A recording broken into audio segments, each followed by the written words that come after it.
चिट्ठियां election commission को EVM के बारे में लिखी हैं और ये कहा है इससे इलेक्शन में फ्रॉड धोखाधड़ी होगी ही। और आरएसएस और बीजेपी की सरकार है तो हम सब लोग जान सकते हैं कि सबसे ज्यादा धोखाधड़ी होगी। इलेक्शन कमीशन के पास पैदल चल के जाएंगे और उनसे गुजारिश करेंगे कुछ मशीनें हमारे हवाले कर दें, जैसा वो ऑफर करते भी रहे कि ये है कि नहीं हो सकती। इलेक्शन कमीशन ने ये भी कि एक हमें 50 के करीब मशीनें हमें दे दें। हम ऐसा नहीं करेंगे कि हम छुपा के उसको हैक करने के लिए हमारे पास बहुत सारे लोग हैं, वो सील कवर में हमें दे दें इलेक्शन कमीशन 50 मशीनें।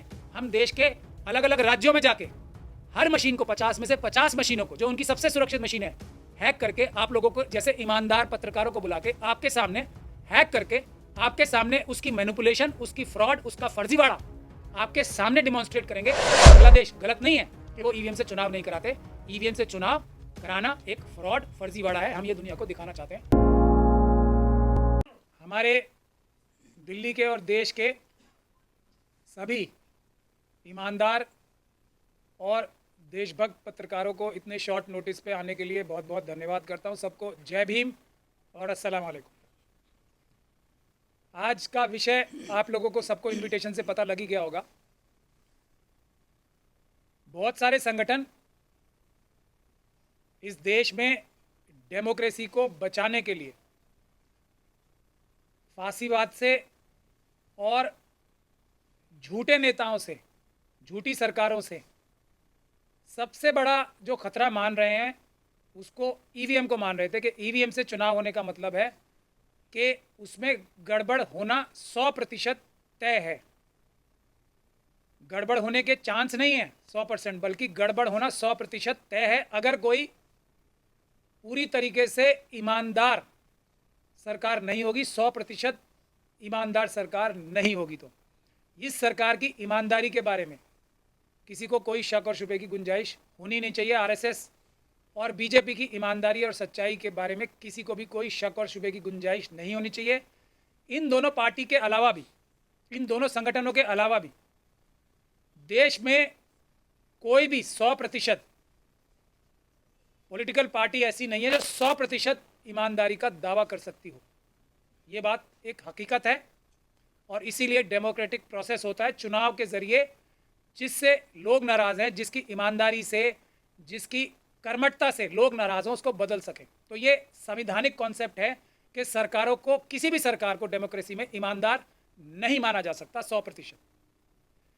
हमारे दूसरे सहयोगी जो हैं और हमसे पहले ही मिशन सेव कॉन्स्टिट्यूशन ने आज ये बुलाई है, हमसे पहले भानु जी और दूसरे बहुत सारे संगठन, खास तौर पे भानु प्रताप सिंह साहब, इस लड़ाई को बहुत ही मजबूती के साथ लड़ रहे हैं और लड़ते जा रहे हैं।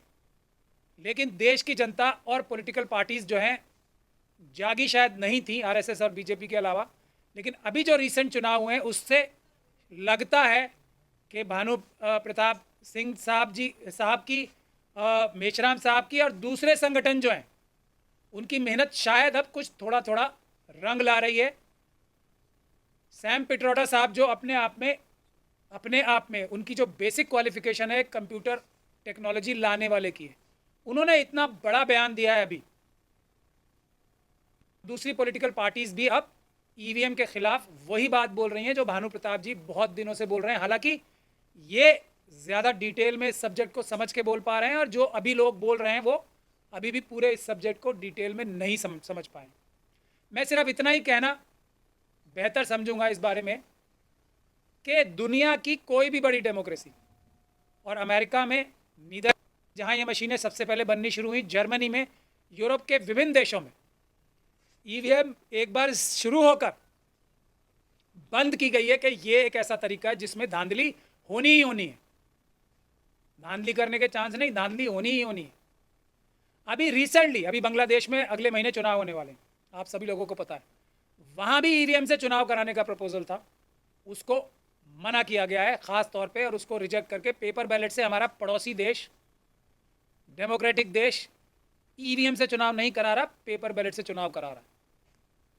इसके अलावा एक और विषय है जो मैं आप लोगों के संज्ञान में डालना चाहता हूँ कि एक एप्पल नाम की कंपनी है, वो दावा ये करती है कि हम ऐसा फ़ोन बनाते हैं, और इसी बात के बहुत ज़्यादा पैसे लेते हैं दूसरे फ़ोन से, कम सर्विसेज, कम सॉफ्टवेयर देकर, कम जो बोलते हैं ना, कम फीचर्स देके ज़्यादा पैसे लेते हैं किस बात के, कि हमारा फ़ोन जो है इतना महंगा इसलिए है कि ये हैक नहीं हो सकता।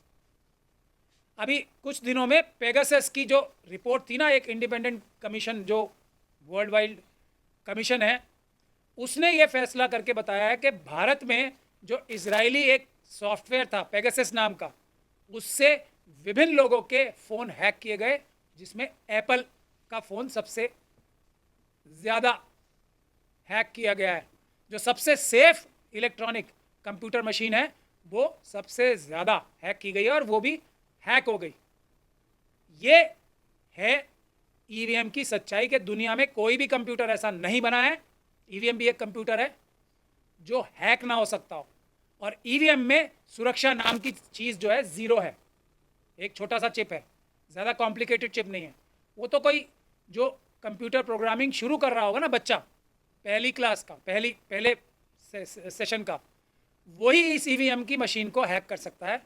मैं आप लोगों का ध्यान दिलाना चाहता हूं अब इलेक्शन कमीशन के खुद के बयान पे, जो 2017 में उन्होंने ईवीएम का एक चैलेंज इशू किया था देश के सामने कि ईवीएम हैक ही नहीं हो सकती। उसमें उन्होंने ये बोला था, वो मैं पढ़ के ही सुना रहा हूं आप लोगों के सामने। जो लास्ट सेंटेंस था उनका ये था, उन्होंने देश के सभी नागरिकों से और सभी पार्टी से, सभी से ये गुजारिश की थी कि the commission desire all stakeholders to remain aware, alert about our electoral process, so that conduct of free and fair election by commission can be strengthened। तो ये किसका है? खुद इलेक्शन कमीशन का 2017 का प्रेस रिलीज है जो मैं आप सब लोगों के सामने दिखा रहा हूँ। उसमें ये लास्ट सेंटेंस था कि सभी, लास्ट सेंटेंस आप लोग देखना चाहें नीचे, कि सभी लोगों से ये गुजारिश की गई है कि वो इलेक्शन के बारे में विजिलेंट रहें और इस बात के लिए तैयार रहें कि इलेक्शन में कोई भी घपला धांधली नहीं हो। और ये ईवीएम के विषय में ये इन्होंने प्रेस रिलीज जारी की थी इलेक्शन कमीशन ऑफ इंडिया ने 2017 में मोदी सरकार, आरएसएस सरकार आ चुकी थी और सभी संस्थान प्रेशर में थे। ऐसा सुप्रीम कोर्ट के 4 जजेस ने प्रेस कॉन्फ्रेंस करके बताया था कि हम दबाव में हैं, जनता देश की मालिक हमारी रक्षा करे। ये 2018 में हुआ था। इसके 1 साल के अंदर अंदर सुप्रीम कोर्ट जैसी सबसे मजबूत संस्था ने, 4 जजेस ने प्रेस कॉन्फ्रेंस करके ये बात बताई। तो इलेक्शन कमीशन के ऊपर भी कितना दबाव होगा 2017 में आप लोग समझ सकते हैं। और इलेक्शन कमीशन ने इतने दबाव के बावजूद भी नागरिकों से ये कहा कि आप आगे आओ और रक्षा करो इलेक्शन के प्रोसेस की ईवीएम से। ये ईवीएम के विषय में है, वरना इलेक्शन कमीशन ऐसी बात क्यों कहती। उसके अलावा अभी एक जज साहब रिटायर हुए हैं हमारे अभी, और जब वो सिटिंग जज थे, रिटायर होने की उनकी तारीख नहीं पहुंची थी, उससे 2 दिन पहले संजय किशन कौल साहब ने प्रेस कॉन्फ्रेंस करके ये बोला था, इंडियन एक्सप्रेस को एक इंटरव्यू में ये बोला था कि देश की अपोजिशन पार्टीज सुप्रीम कोर्ट से ये उम्मीद ना करें कि वो अपोजिशन का रोल निभाएंगी। क्या हिंट किया? मैं तो इसका एक ही, भानु जी हमारे साथ बैठे हैं, वो इसका और परिभाषित करना चाहें तो कर सकते हैं। डीसी कपिल साहब बैठे हैं, वो परिभाषित करना चाहें तो कर सकते हैं। जस्टिस कौल सबसे सीनियर मोस्ट 2nd नंबर के जज, उन्होंने क्या रिक्वेस्ट की इंडियन एक्सप्रेस में इंटरव्यू देके, क्या बोला कि सुप्रीम कोर्ट से ये उम्मीद ना करे अपोजिशन पार्टीज के वो अपोजिशन पार्टीज का रोल अदा करेंगे। मतलब ये निकाला जा सकता है कि जनता और जो पॉलिटिकल पार्टीज हैं, अगर उनको देश की डेमोक्रेसी को खतरा महसूस होता है, इतने बड़े खतरे महसूस होते हैं, तो वो सुप्रीम कोर्ट के पास भाग के ना आ जाएं हर चीज़ के लिए। उनको चाहिए पीसफुल प्रोटेस्ट करें, उनको चाहिए आंदोलन करें। ये जस्टिस कौल ने इंडियन एक्सप्रेस में इंटरव्यू देके बात कही है, जबकि वो खुद उस समय सिटिंग जज थे, 2nd सीनियर मोस्ट, मतलब चीफ जस्टिस के फौरन बाद वाली सीनियरिटी वाले जज साहब ने ये अभी लेटेस्ट कहा है। इससे पहले भी बहुत सारे चीफ जस्टिस इसको कह चुके हैं। जो एक हमारे रिटायर्ड फौज के अध्यक्ष थे नवराने साहब, उन्होंने अभी एक इंटरव्यू में कहा है कि फौज को इस बारे में पता ही नहीं था कि अग्निपथ नाम की स्कीम एक शुरू कर रही है गवर्नमेंट। ये स्थिति है हमारे देश की। उनका इंटरव्यू भी आप सब लोगों ने देखा हो। तो ये बात, जब ऐसा माहौल हो गया है, पूरे देश से मिशन सेव कॉन्स्टिट्यूशन को ऐसी रिक्वेस्ट आ रही थी, बहुत सारे लोग रिक्वेस्ट भी कर रहे थे और हम लोग भानु जी के साथ तो रेगुलर टच में रहते ही हैं हम, एक रिटायर्ड आईएएस ऑफिसर्स का, जजेस का, आर्मी ऑफिसर्स का, आर्म फोर्सेस के रिटायर्ड ऑफिसर्स का एक बहुत बड़ा संस्थान है, जिन्होंने एक कमेटी बनाई है, citizens commission on election, CCE, जैसे CEC है ना सेंट्रल इलेक्शन कमीशन, वैसे CCE है, सिटीजन्स कमीशन ऑन इलेक्शन। उन्होंने भी बहुत सारी चिट्ठियां इलेक्शन कमीशन को ईवीएम के बारे में लिखी हैं और ये कहा है इससे इलेक्शन में फ्रॉड, धोखा धड़ी होगी ही। और आरएसएस और बीजेपी की सरकार है तो हम सब लोग जान सकते हैं कि सबसे ज़्यादा धोखाधड़ी होगी और इलेक्शन जो है वो किसी भी हालत में फ्री एंड फेयर नहीं होगा। इलेक्शन एक फॉर्मेलिटी मात्र है, इलेक्शन सिर्फ आरएसएस और बीजेपी ही जीतेगी। तो इस विषय में हमारे पास चारों तरफ से जो रिक्वेस्ट आ रही थी, इस कमेटी की भी रिक्वेस्ट आई, दूसरे लोगों की भी रिक्वेस्ट आई, तो मिशन सेव कॉन्स्टिट्यूशन ने भानु जी के साथ मिलके प्रोग्राम निश्चित किया है कि हम 5 तारीख को, और मैं आपके सामने आपका जो प्रेस इन्विटेशन है वो भी रख देना चाहता हूं, जो मैंने आपको प्रेस इन्विटेशन में लिखा है। तो हम सब लोगों ने सलाह करके ये तय किया है कि हम 5 तारीख को, अगले फ्राइडे जो आने वाला है फ्राइडे, पटियाला हाउस गेट से चलकर 4 बजे, 5 तारीख को 4 बजे पटियाला हाउस गेट नंबर 4 से पैदल चल के, एक जो ऐसे सिटीजन्स हैं ना जिसके बारे में अभी मैंने इलेक्शन कमीशन का लिखा था कि अलर्ट सिटीजन्स जो हैं, जो कॉन्शियस सिटीजन हैं, जो चिंतित सिटीजन्स हैं इलेक्शन की न्यूट्रलिटी के बारे में, जिसमें वकील सबसे ज़्यादा संख्या में होंगे, पटियाला हाउस गेट नंबर 4 से पैदल चल के इलेक्शन कमीशन के ऑफिस जाएंगे। हम इलेक्शन कमीशन से रिक्वेस्ट भी लेटर भेज रहे हैं उन्हें कि वो इस डेलीगेशन को जो कि पैदल चल के आएगा, उन्हीं की आह्वान पे, जो आह्वान उन्होंने 2017 से कर रखा है कि सभी सिटीजन्स जो है वो चौकन्ने रहें और अगर कोई धांधली गड़बड़ी नज़र आए तो उसके बारे में एक्शन लें, हमारे संज्ञान में लाएं।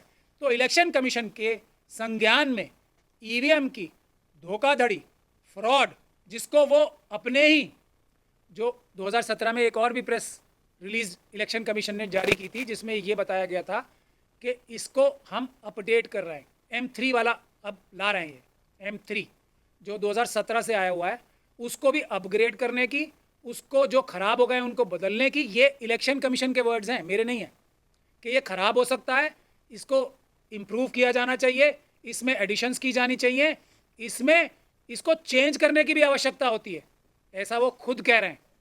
तो इसका मतलब ये हुआ कि इलेक्शन वोटिंग मशीन में इलेक्शन कमीशन इस मजबूरी की हालत में जो हमें सबको नज़र आ रही है, सुप्रीम कोर्ट भी इस वक्त प्रेशर में है, इलेक्शन कमीशन भी प्रेशर में है, तो इस मजबूरी की हालत में भी इलेक्शन कमीशन क्या हिंट कर रहा है पब्लिक को कि ये पूरी तरीके से सुरक्षित नहीं है, इसको बदला जाना, इम्प्रूव करना, इसको और सुरक्षित बनाना हम लोग कर रहे हैं। 2017 के बाद से ये काम भी करने के लिए पब्लिक डोमेन में इलेक्शन कमीशन बोल रहा है।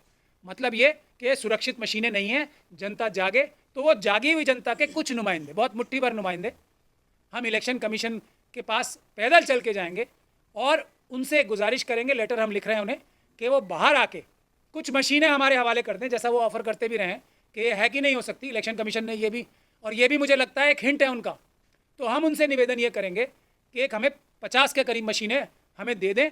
हम ऐसा नहीं करेंगे कि हम छुपा के, उसको हैक करने के लिए हमारे पास बहुत सारे लोग हैं, वो हम आप सब लोगों को ऐसे ही प्रेस कॉन्फ्रेंस बुलाकर वो सील कवर में हमें दे दें इलेक्शन कमीशन 50 मशीनें। हम देश के अलग अलग राज्यों में जाके हर मशीन को, 50 में से 50 मशीनों को, जो उनकी सबसे सुरक्षित मशीनें हैं, हैक करके आप लोगों को, जैसे ईमानदार पत्रकारों को बुला के आपके सामने हैक करके आपके सामने उसकी मैनिपुलेशन, उसकी फ्रॉड, उसका फर्जीवाड़ा आपके सामने डिमॉन्स्ट्रेट करेंगे।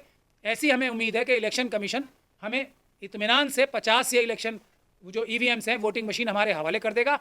फिर हम हर एक राज्य की राजधानी में जाके उसका आप लोगों को बुला के सामने के सामने, सबके सामने, छुप के नहीं कोई काम होगा, उसको हैक करके भी दिखाएंगे और उसमें क्या क्या कमियां हैं वो भी डिमॉन्स्ट्रेट करेंगे। ये एक जायज़ मांग है, मुझे लगता है इलेक्शन कमीशन को ये बात मान लेनी चाहिए, और अगर इससे वो पीछे हटता है तो इस बात में किसी को कोई शक और शुबे की गुंजाइश ही नहीं रह जानी चाहिए कि ईवीएम एक धोखा है डेमोक्रेसी के लिए, भारत के संविधान के लिए। भारत देश को सबसे बड़ा खतरा अगर कोई है तो ईवीएम है। हम ये डेलीगेशन लेके जाएंगे और पैदल जाएंगे और इलेक्शन कमीशन से ये गुहार करेंगे कि हमें 50 वोटिंग मशीन्स दे दे, ताकि हम पूरे दुनिया को दिखा सके कि इंग्लैंड, अमेरिका, यूरोप, सारी कंट्रीज़ गलत नहीं है, बांग्लादेश गलत नहीं है कि वो ईवीएम से चुनाव नहीं कराते। ईवीएम से चुनाव कराना एक फ्रॉड, फर्जीवाड़ा है। हम ये दुनिया को दिखाना चाहते हैं। अब मैं रिक्वेस्ट करूंगा कि भानु जी जो इस फील्ड के एक बड़े एक्सपर्ट हैं, वो आप लोगों से मुखातिब।